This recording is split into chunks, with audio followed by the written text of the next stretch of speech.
right, we're just waiting a moment until folks are let into this event before we officially get started.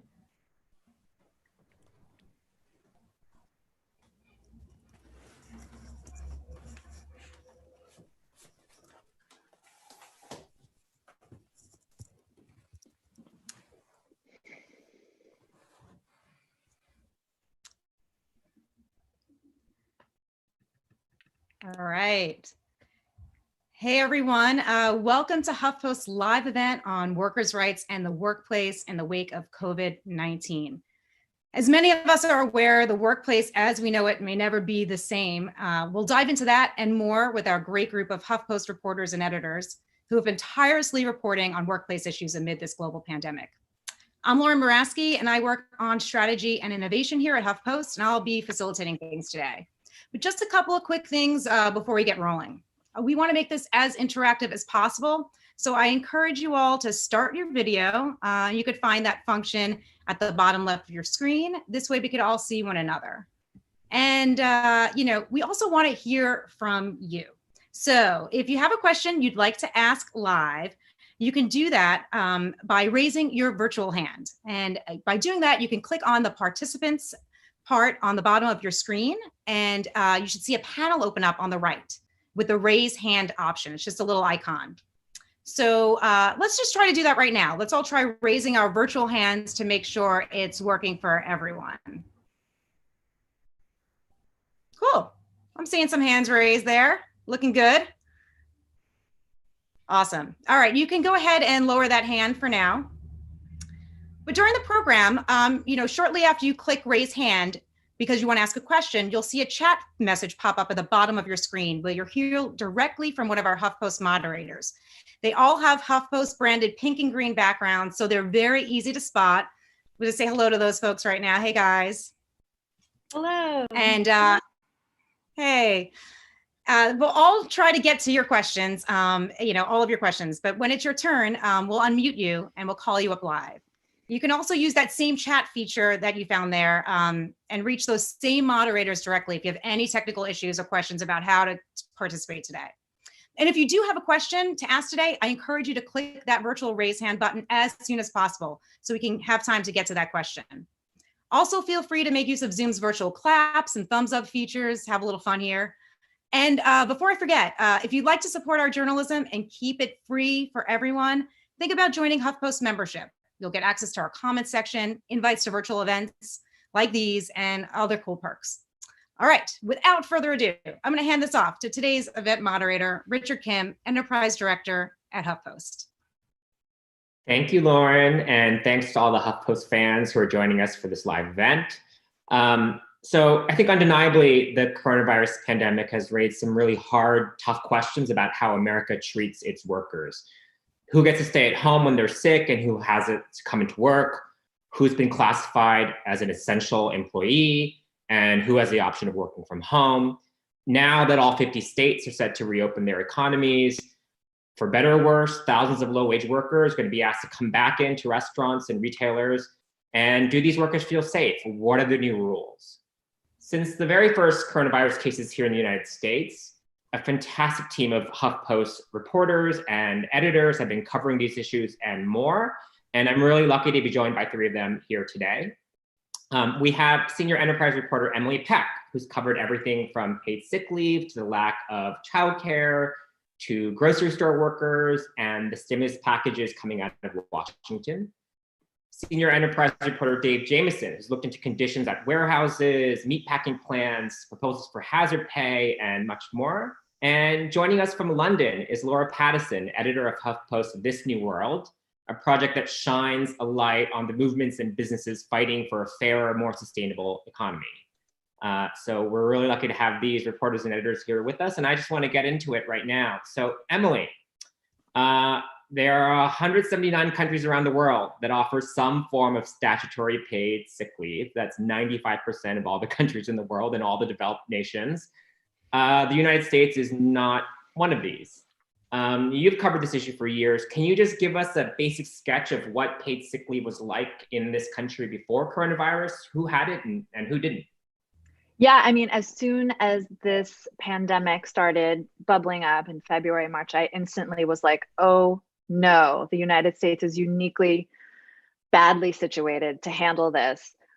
We, like you said, do not have any kind of federal paid sick leave. Here and there in a few cities, they have it. And what this means is it's one of the ways that we've seen inequality really starkly in relief during this pandemic. So the people that don't have paid sick leave are the lowest wage workers. So at the highest income level in the United States, most people, they get paid sick leave from their employer. It's not an issue. It's like 93% of high income people have paid sick leave, but at on the lower income level, people just do not have it. And we've seen, especially in this pandemic, the workers that don't have paid sick leave are the ones still going out to work. So it's grocery store workers, 55% have no paid leave at all, and 8%, only 8% could get enough paid leave to take off 2 weeks to even like quarantine.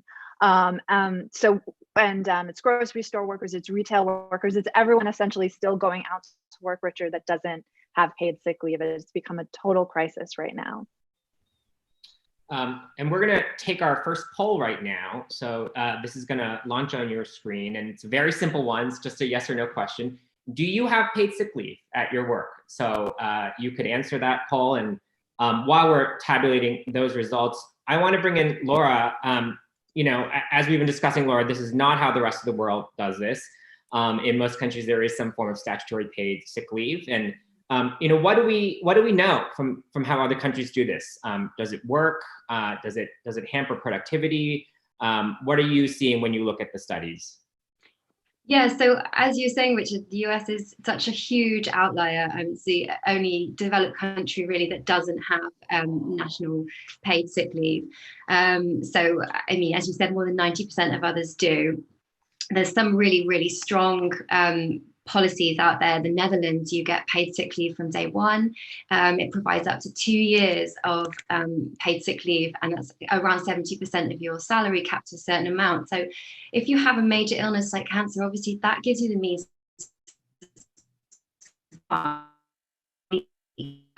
Sweden is another one that has a really strong paid leave that's available from day one, which is important because you want people not to go to work as soon as they are sick. Because if you have a few days delay, you'll probably go to work and then you're spreading this virus or whatever else it is.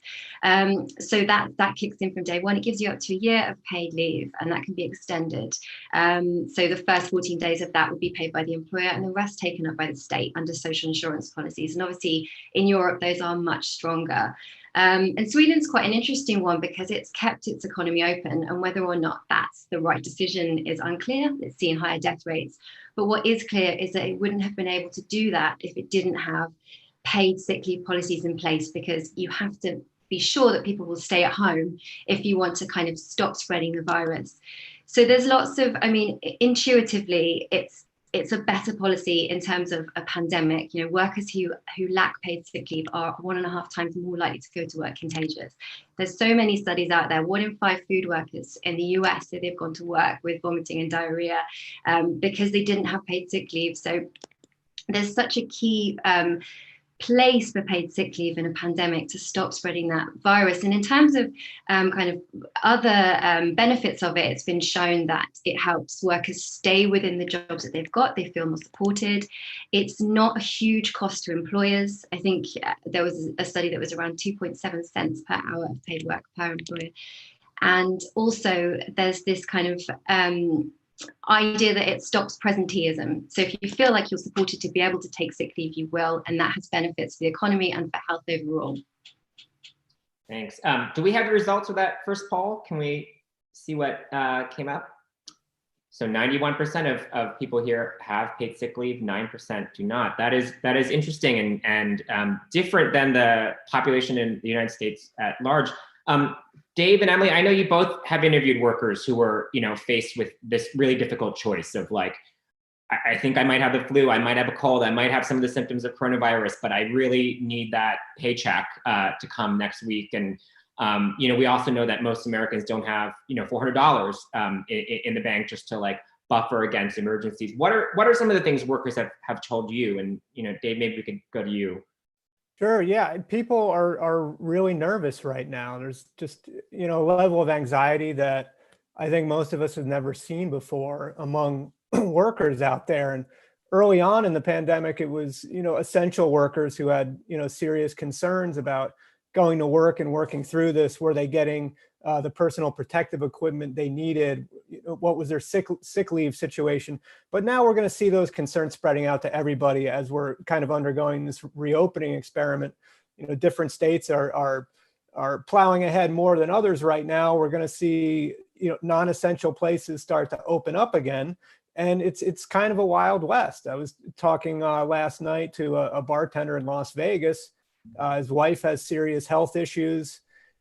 He doesn't know, when he'll be going back to work, when there will be enough business for him to go back to work. And he's wondering how he's going to do his job, even if he is provided the PPE and the masks and everything. He's like, I work in a hot bar. The guys, the men and women in the kitchen, where it's extremely hot, they're going to be wearing these masks, back there. Just work is going to be different. It's going to be hard. There's just a lot of anxiety of am I going to be safe, and am I going to get my family sick just by going back to work? Yeah, I think the one thing to know, we saw the results of our survey just now. Most of you out there have sick leave, but this isn't just an issue for the workers who don't have sick leave. It's an issue for all of us, and even for some politicians who may not care about sick leave. If they want to reopen this economy and make people feel safe to go to the hot bar or to go to a restaurant or a store, really anywhere, we have to know that workers can take off when they are sick. And right now, they can't. Walmart workers allegedly get some paid sick time, but there was a survey recently that said 73% of them don't get paid sick time. And at some point, if you want a functioning economy during a pandemic, you need to assure everyone that people can stay home when they're sick. And that's not what we have right now. And I think it's contributing to this panic and anxiety that everyone is feeling. That's a really good point. You do not want your waiter or your checkout person to be coming in sick because they need to collect a paycheck. Emily, you also talked about paid family leave, which is often attached to sick leave as a policy. Can you just explain what that is and why that's also so important right now? Yeah, I have been obsessing over family leave for like a really long time, probably since I had my first child, and realized that you don't get paid time off to like have a baby in this country, which is crazy. But it's not just for mothers to have maternity leave. Paid family leave is for if your son or daughter gets sick, if your brother or sister, your father or mother are sick. And we've seen in this crisis, people really could have used some family leave, right? A lot of people have gotten sick and they could have used paid time off to either deal with their own illness or to care for loved ones. I've been thinking about it a lot, and it's almost like when the economic shutdown began in March, it was like everyone was being put on maternity leave, but the US isn't set up to pay for mass maternity leave like in other countries. And Laura can tell us about that, right? So there's been a lot of efforts now to make people understand, like, we need family leave. Like, look at this pandemic. Wouldn't have been more stable for the economy if instead of waiting for people to get fired and apply for unemployment insurance, they could have just stayed home and tapped some kind of federal family leave policy that already existed. Doesn't exist, which is sad. And we can talk more about why that is. But yeah, I think, again, the pandemic has really shown why we need these big policies in the US that, again, most other countries already have. Laura, I feel we're always asking you for how do our European neighbors do it better? Well, in terms of parental leave, it's clearly miles ahead. The sorts of policies that we have in Europe are really robust. They vary in strength. Here in the UK, we get kind of a 6-week where we get paid 90% of our salary, and then we're on a statutory rate for the rest of the year, and a lot of companies have stronger ones. But elsewhere in Europe, they're really strong ones. So Sweden, couples get 16 months to share between them, and they get paid around 80% of their salaries. And the state covers 90% of daycare costs. So already you're in a much better position. It's amazing. It's amazing. And do you know what? It fosters much more of an egalitarian culture. So you go to Sweden, you go to Norway, you see dads in the park with their kids because they have paid leave and it's shared and it creates a different society. And Sweden has one of the highest employment rates for women amongst developed countries. So it has a real impact and it really helps. And there isn't evidence that suggests it's a negative for businesses in terms of productivity. In fact, it's a positive because it helps with staff retention. It helps foster talent. It means you're dipping into a much wider talent pool. And it's just a really helpful thing. So yeah, we have it slightly better here. In terms of taking kind of paid leave to care, it's a slightly more up and down situation, I'd say. Like here in the UK, employers are required to give you leave to look after a sick child or a sick relative, but it's not necessarily paid. It depends on the on your employer. So it's not quite so sort of strong, I would say. Dave, you mentioned, this new sort of category of essential workers, right? That's sort of been thrust in the spotlight. And, just in a basic sketch, like who are these people and why have been categorized as essential? So essential workers are people whose work is critical to all of us right now, to us going on with our lives.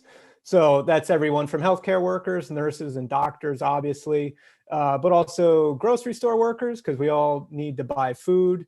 Utility workers, we still need our internet and everything, and our phone, our cell phones.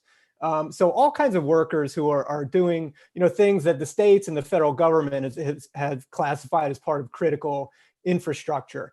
And it's just been a really interesting experiment to see kind of how the views of those workers, and I think the views that those workers have of themselves have kind of changed and evolved over recent weeks. Everyone is calling grocery store workers heroes now, and I don't think people really saw them in that light before. And a lot of those grocery workers they're saying now, if I'm a hero, you should pay me like a hero. Give me some premium pay as I'm taking on these unique hazards every day. And that's what's like so fascinating and scary about the pandemic, is all of these jobs and look, every job has its hazards. People don't realize that. Even working in a grocery store in good times, it's tough on the body. You're doing a lot of lifting and everything, depending on your role. But now there's just this unique deadly hazard that everyone is facing if they are outside of their home right now. And so those people who have to go out in the world and do a job, they are at just, vastly more risk than they are normally. And so it's really changing the way people see themselves. And I think also changing the way that people see those workers. So let's just take a little pause and do our second poll now. Also a simple, yes or no. Have you been classified as an essential worker in this pandemic? Let us know. That's going to pop up on your screen right now. Dave, I just want to, go back to something, you were saying, I read somewhere that like 1 in 3 essential workers is in a household that makes less than $40,000 a year. We know millions of people who work in grocery stores and warehouses and meatpacking facilities are themselves on food stamps. And how did we get to this position where the people that are literally putting food on our tables and making sure that we're housed and fed are paid so little? I know that's a very complex story. And what do you think about the prospects of this pandemic changing that going forward? So I think the short answer is that that's the way it is, because that's how the rules of our economy have been established. And a lot of this goes to what Emily and Laura have been talking about. We're a country that generally just doesn't like mandates on employers. Our government does not like to tell employers to do certain things, whether that's provide sick days or paid family leave. We have a really low minimum wage in this country. The federal minimum wage is still $7.25 an hour. A lot of states are higher, but that can help explain why a grocery store worker who's risking her life right now might only be making $10 an hour. We also have a really low unionization rate in this country. In the private sector, it's only 6% now. And so, workers generally don't have a lot of leverage here. And it's different, to go back to the European comparison. When we talk about grocery work and retail work, in places in Europe, like Germany, there's sectoral bargaining where the wage rates are determined and they tend to be higher.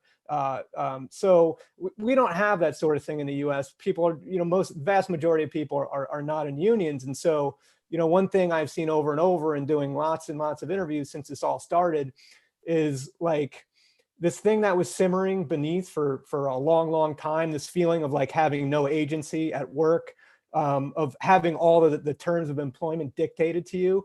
I feel like the lid is kind of popping off that right now. And there's just a lot of frustration everywhere now. It's kind of like, torn the seams apart when you have this pandemic and everything becomes crazy more dangerous. Then it's like, what is my recourse at work? And so I think people are talking about this in a way that they never have before. We're still kind of under the same political system, and we're still going to be facing the same political dynamics. But I think the discussion is really changing now. I want to go to that in 1 second. Can we put up the results from poll number 2? Do we have those? Oh, interesting. 30% of the respondents here have been classified as an essential worker. That is an interesting stat.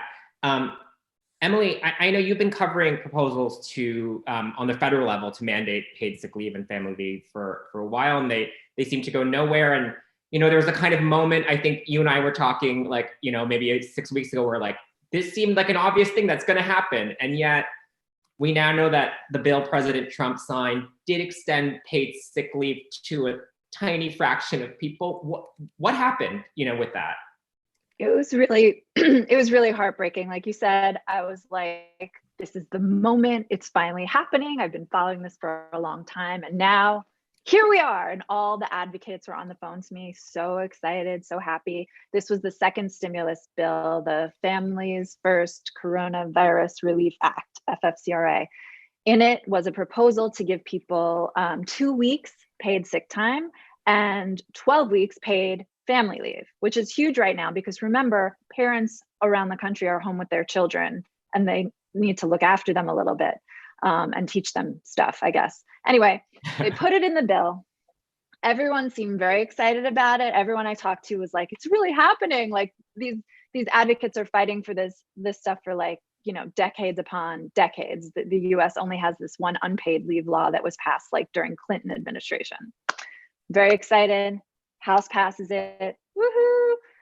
White House has said, Trump all the time has said he supports paid family leave or something like it, and Ivanka too. So again, we assumed no.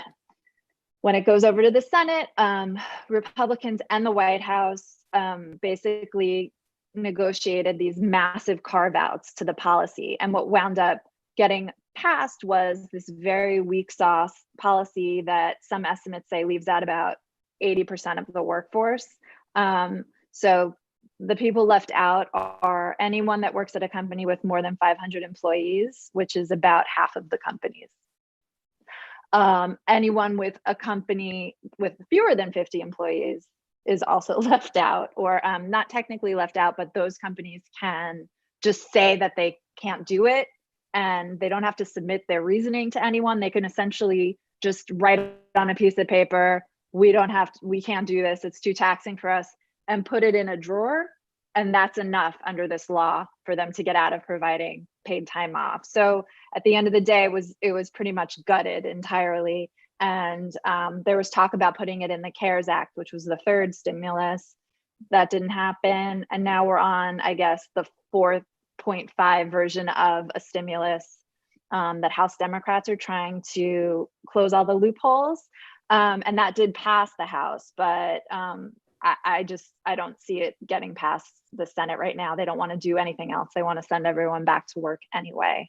So that's what happened, Richard. Sad. I want to get to another dynamic of that in 1 second, but let's launch poll number 3 now. And this is a little more complicated. Do you think the federal government should require all companies to offer paid sick leave? A, yes, that will benefit both workers and employers. B, yes, but only during a major crisis like COVID-19. C, no, that will put too much financial pressure on businesses. And D, can't decide. You might kind of get a sense of how this room feels, but we want to know your opinion, and please don't be unduly influenced by what our panelists are saying. Dave, I want to ask you something about the Essential Worker Bill of Rights. This is in various permutations, and in part of it's in the HEROES Act that the House passed. Tell us about that, and what do essential workers want, and what are they getting now?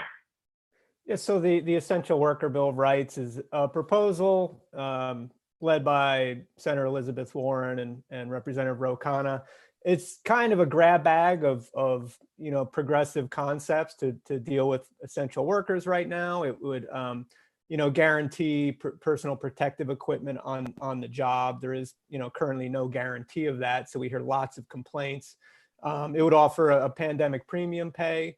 There's a Democratic proposal floating around where all essential workers would get $13, an extra $13 an hour if you're working through this as an essential worker. It would be capped at $25,000 over the course of the year.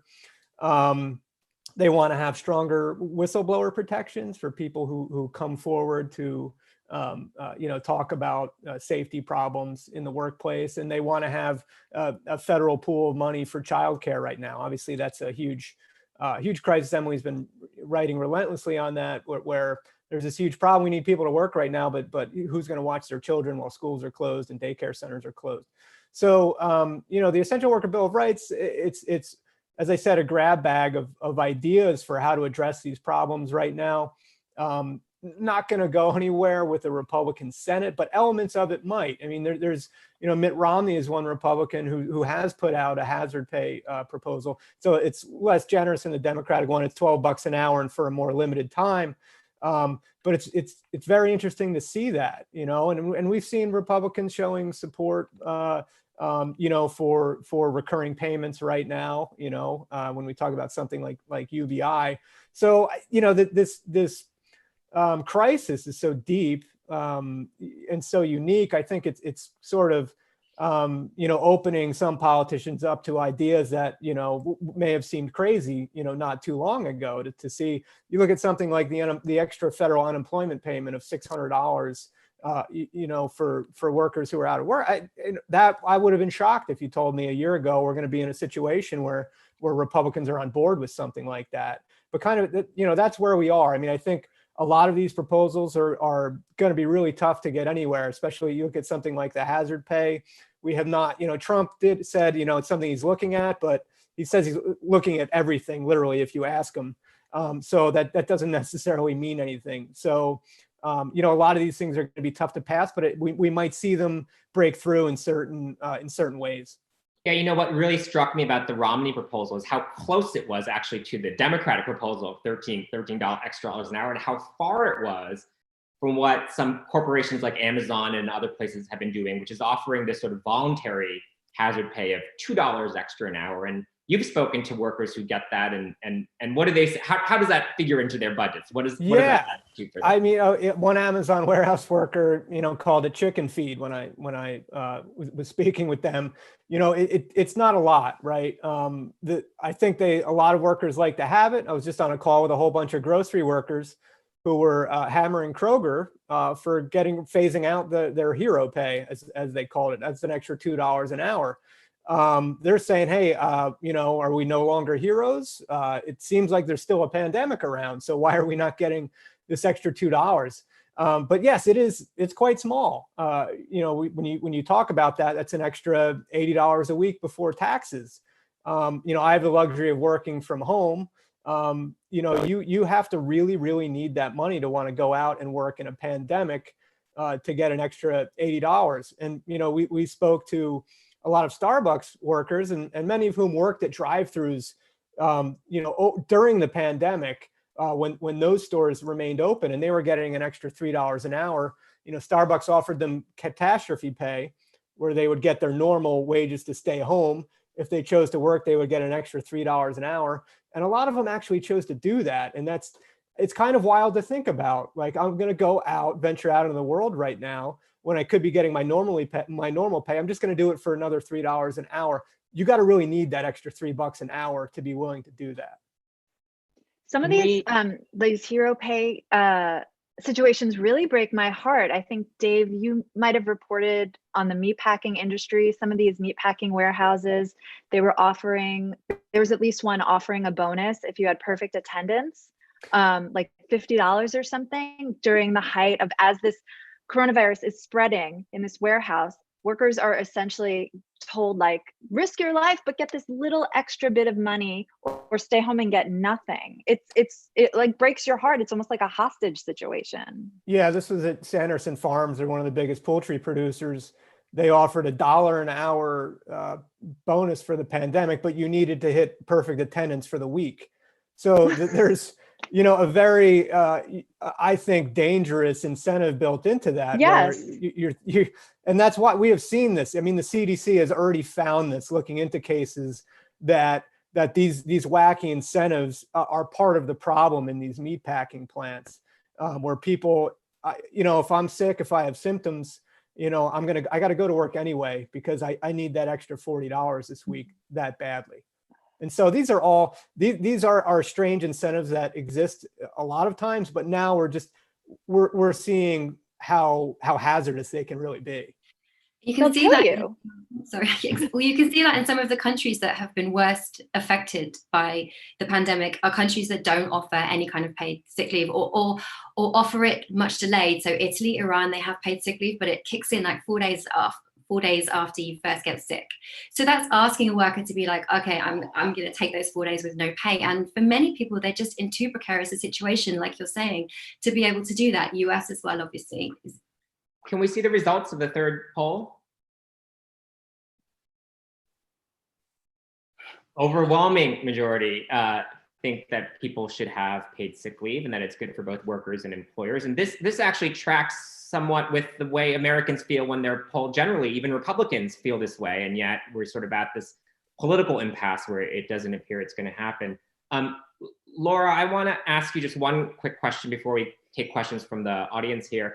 You've talked about sort of alternative measures of economic health and well-being, not just GDP, but things like a happiness index, and these are also subjects we'll talk about next week in a discussion with Zach Carter on Keynes. But tell us a little bit, about those ideas that are circulating now, and how has this sort of made people rethink how they assess an economy?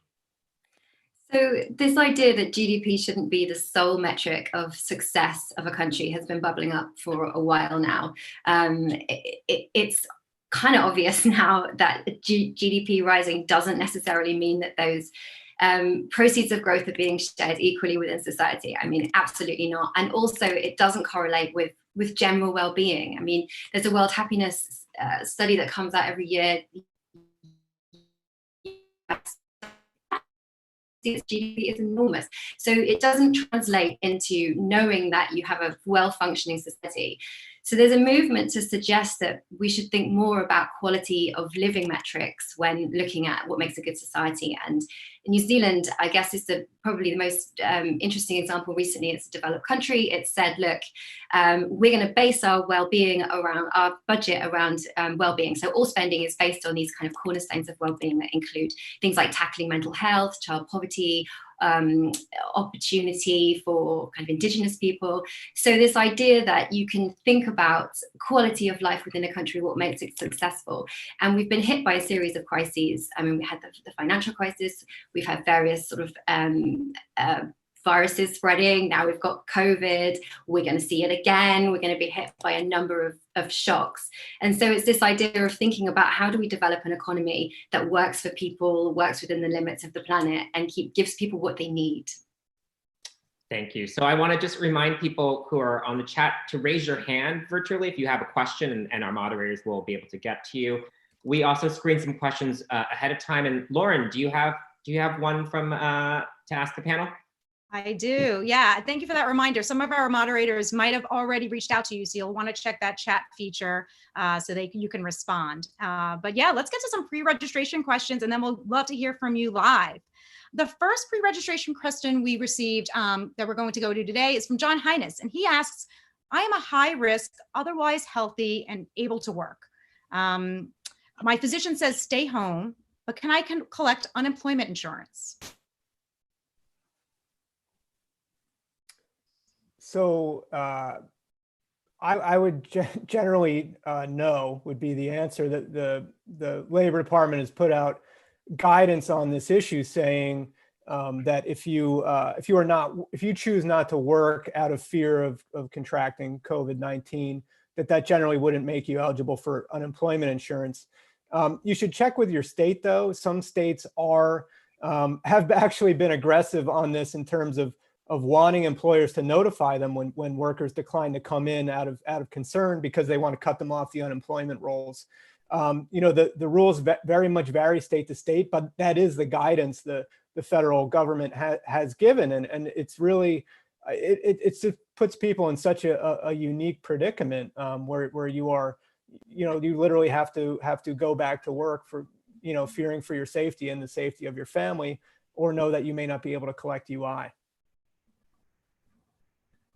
Lauren, you have another question? Yeah. We actually have a live question. So Tim Kraus, you're up. We're going to unmute you. Just tell us your name, where you're from, and your question.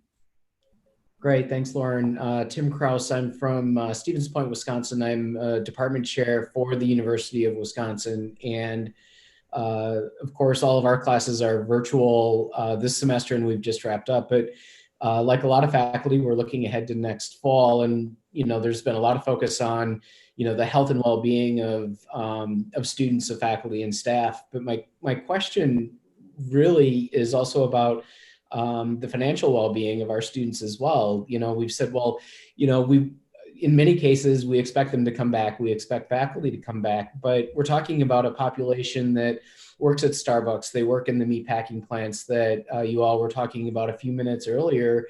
And I guess what I'm wondering is, what we've heard in terms of the financial impact, from our university students. I don't know that we always talk about them as much as we do about some other vulnerable populations, but I'm concerned that if they can't work now, if they're going to struggle with high levels of unemployment over the course of the summer, what does that mean for their ability to return to classes in the fall? I think we're going to see a lot of change and a lot of shakeup in the university system in the United States. We're going to see, like you said, a lot of your students who are struggling to pay for school are going to fall out of the system. A lot of schools are going to suffer from declines in the rolls. I don't know what it's going to mean for every student. I know that there have been proposals about student loans, making it forgiving student debt and things like that as the crisis progresses. But I think there's going to be a lot of challenges up ahead for students, particularly those lower down on the income scale who already kind of struggle to pay for school. And I don't think there's an easy answer to your question. There's also been some interesting studies out of the cohort that went into the workforce in 2009, right after the last financial crash. And all of that shows that those folks are less likely to be married, less likely to own a home, feel stuck in their jobs. All these measures of economic, health are much lower, and this is of course a much worse and more severe economic crisis. So unless there is some, really robust long-term, stimulus, I do have a lot of concerns about where this cohort ends up. Great. Just a reminder, raise your hand, your virtual hand, and check your chat feature if you have a question to ask live. We'd love to hear from you. We have another pre-registration question for the group here today, and this one comes from Sarah Thayer, who asks, could the panel discuss effective ways to apply pressure on governments to better protect vulnerable workers? I feel like this is a Dave question. Well, it's interesting. I think there's two routes that we've seen pressure applied during this pandemic. One is to lawmakers, which has been successful to varying degrees and very unsuccessful in many ways. And then the pressure applied directly on employers. And I think, the latter route has been a lot more successful. I mean, as I said earlier, it's a very low unionization rate in this country, but there are a lot of unionized grocery store workers. A lot of their unions have been very outspoken, and in something like meatpacking too, the United Food and Commercial Workers Union. And one of those locals has really been hammering, out in Greeley, Colorado, where several workers have died from JBS. The union's been very outspoken and even got hit with a cease and desist from the company. And so, this sort of pressure has forced employers to make certain changes. I think when you look at something like Amazon, they extended the bonuses they were offering. I don't know that they would have done that if people weren't talking about it and really beating up the company over pay issues.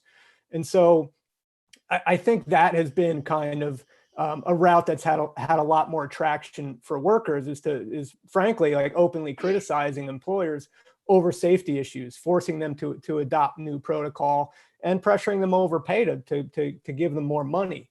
That as opposed to, obviously you can, try to pressure your senator or member of Congress all you want.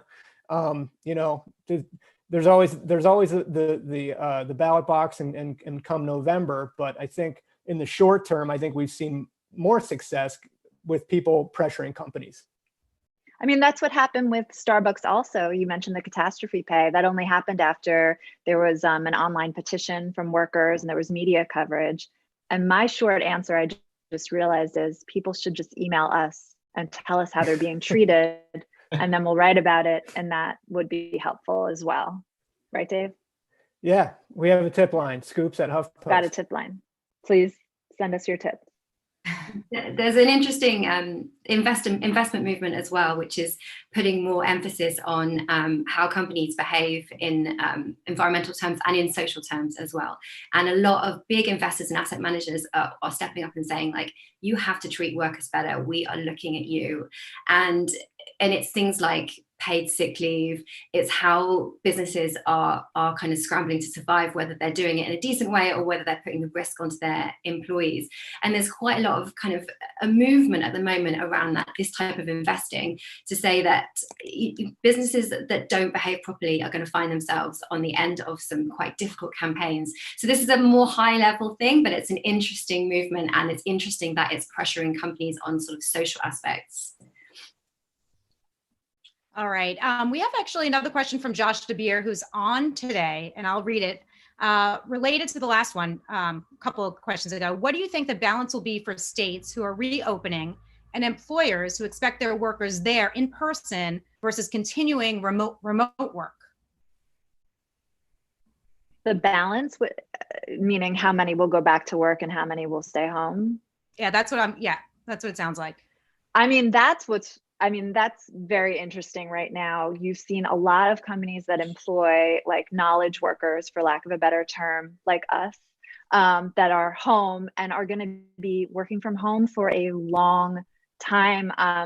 Twitter just told its workers they could work from home forever, which I was telling someone about it. I had to clarify that doesn't mean they're fired and have to work from home forever. It just means they get to work from home forever. And other tech companies are following suit.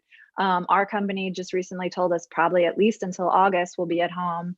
So I think what we're shaping up to see and what we're seeing now is just this very bifurcated world where the knowledge workers, the higher income workers are home, relatively well protected from this virus and a lot of other things.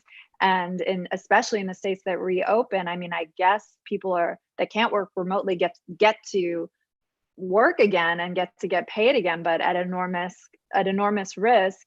And I think, as Dave was saying before, those states are the ones really aggressively pushing people off unemployment at the same time. So really driving people back to work with little choice when it comes to, they can't stay home because they don't have any more money left. And you're really going to see this like wide gulf between the two.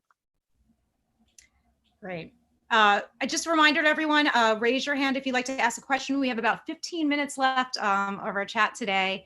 And don't forget to check your chat feature. Some of our moderators reached out. You just make sure to check that blue drop-down menu to get right to that host. If you asked a question, you want to ask it live. In the meantime, we're going to go to a pre-registration question from Nina Pena, who asks, could I be fired if I do not want to physically go back to work in the office? I'm flexible going in one time a week. This is a tricky issue, but the general answer is yes, you can lose your job over this. If you are a worker who doesn't have some sort of contract, if you're not covered by a collective bargaining agreement and you're just, an at-will employee, your employer has a lot of leeway to fire you for different reasons. I mean, kind of an exception would be if you try to make a claim as a whistleblower that you are being put into an egregiously dangerous situation by being forced back onto the job. And you would do that through OSHA, the Occupational Safety and Health Administration. But like a lot of federal labor protections, I wouldn't want to rely on that unless it was like I absolutely had to, and it was a last resort. Because the reality is there's kind of a tough burden of proof that's going to be put on you, and the number of workers who get reinstated or get back pay after going that route, it's not great. And so this is a problem. Whoever asked this question, you are far from alone. It is like one of the most common things we hear is that, I'm being called back to work. I don't want to go to work. I don't feel safe. Work from home isn't a good option, in my job. And unfortunately, you don't have a lot of recourse. You could try something under the ADA, the Americans with Disabilities Act. If you have a condition that puts you at special risk, you may be entitled to some kind of leave under the recent coronavirus legislation that was passed.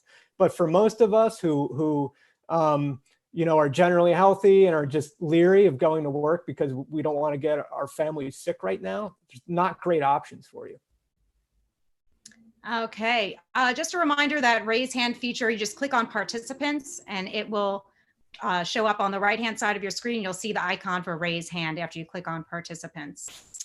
We actually have a question from Martin Lebach, who is on the line today, and I will ask it for him. I can't find the raise hand function, so I just wanted to remind you that. So how do you think the COVID crisis will affect the upcoming automation crisis, where in 2013, an Oxford study predicted that 47% of jobs are at risk?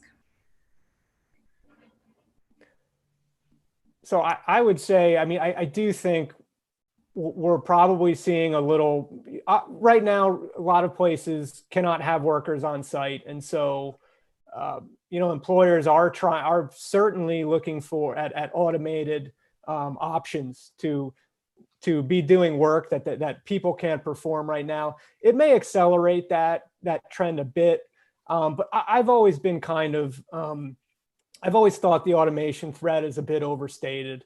We're here talking about driverless trucks and everything and what that's going to mean, when the reality is, I think a lot of changes need to happen to trucking jobs that we have right now and that are going to be here with us for a long time anyway. So, the automation gets a lot of buzz, and I do think it's totally reasonable to expect that maybe this will accelerate that trend a little bit. Maybe it will get companies looking at automation as an option.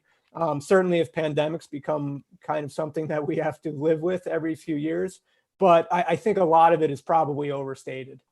Dave, didn't you have a story today about Walmart, which has these self-checkout kiosks, which I guess are technically automation, but they're actually putting workers in danger of contracting coronavirus? Yeah, it's very interesting. There's basically at self-checkout in Walmart, a lot of the stores have this AI-based system to detect theft when you put something in a bag without scanning it.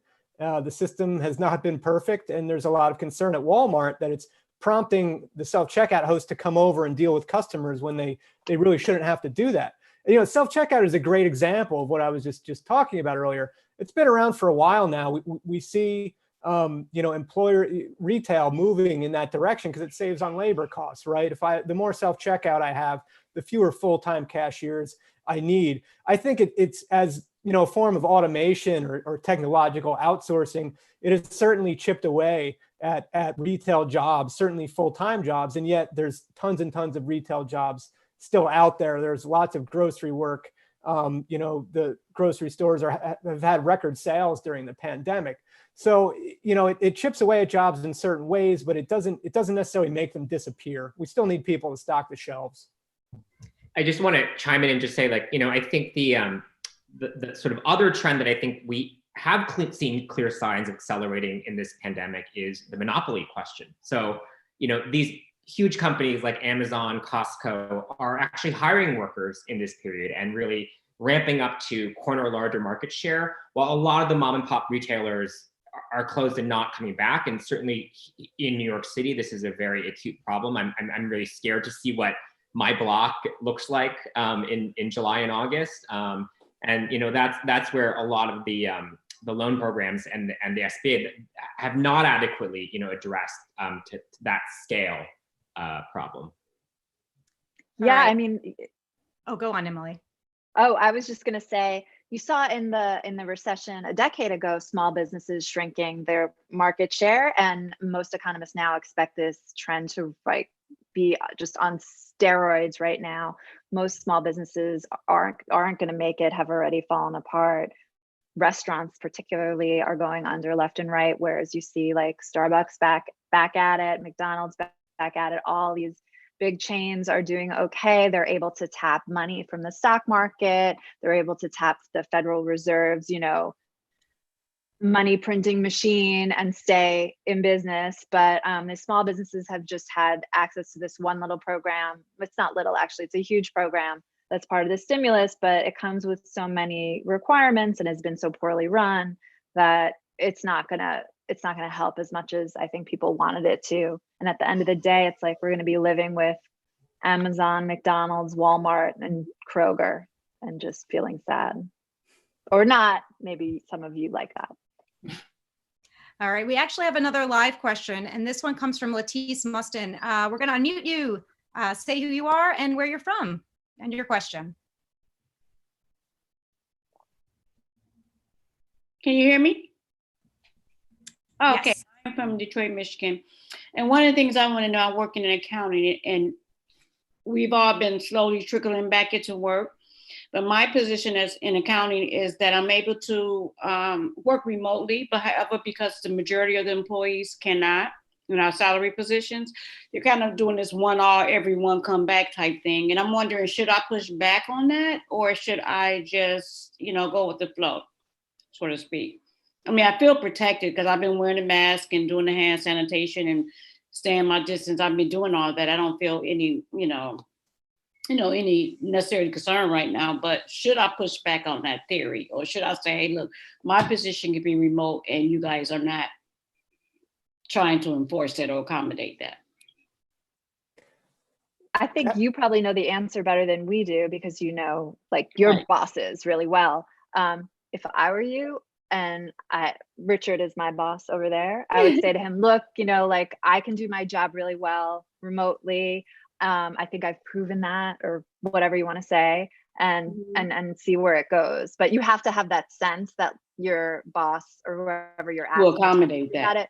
Yeah, because sometimes, you know how bosses can sometimes I'm be feeling like, that because I raised the issue with HR, and it's kind of like, okay, well, this is just what we're doing right now. But I haven't taken it any further than that.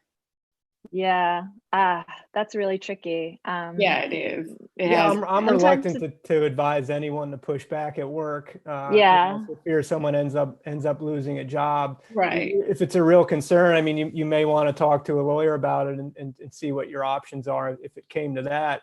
Hopefully, short of that, you could tactfully work something out with them, in a way that doesn't kind of escalate tensions or anything like that. Or I'm willing to even say, hey, look, to me, the less people you have congregating, the better it is, right? So even if you say, okay, we're already on 4 days a week. So even if you say something to the effect that, okay, you guys come in here 3 days a week and take 1 day off, or work remotely 1 day, or we work remotely 2 days. The less you have people congregating with one another, the better it seemed like it would be, right? Yeah, it seems like you have some good ideas. Yeah, I've been working on it. Oh, man. Thank you, guys. Thanks so much for that question. We have time for one last question. And sorry we haven't been able to get to everyone's question, but this one's a live question. And this one is coming from Harry Berger. We're going to unmute you. Just tell us where you're from and your question.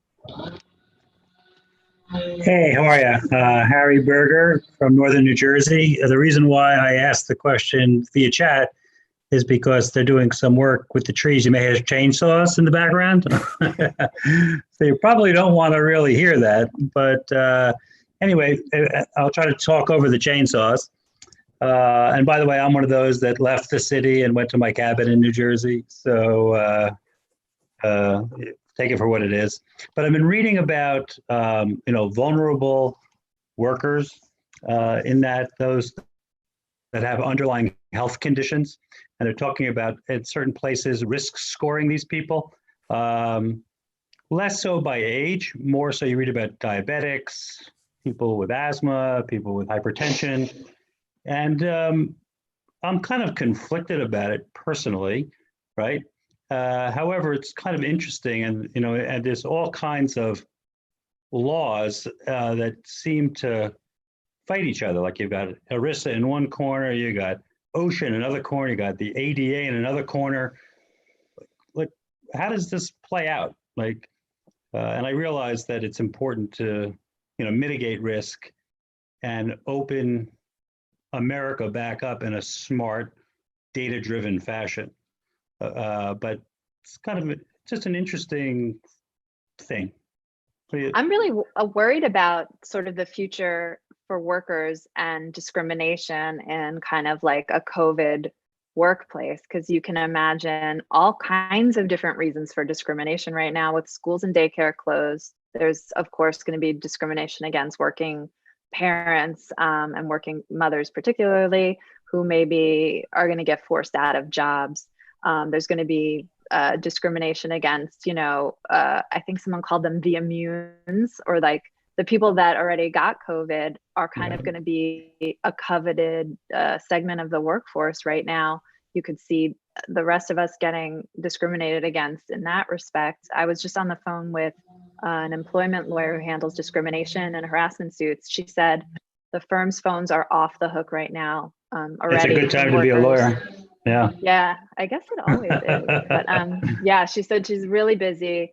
A lot of employers are looking for excuses to get rid of people too. So that's sort of like another element of it. I don't know if Dave has anything to add. No, well, I would just add that I think we saw some of these questions play out a little bit with H1N1.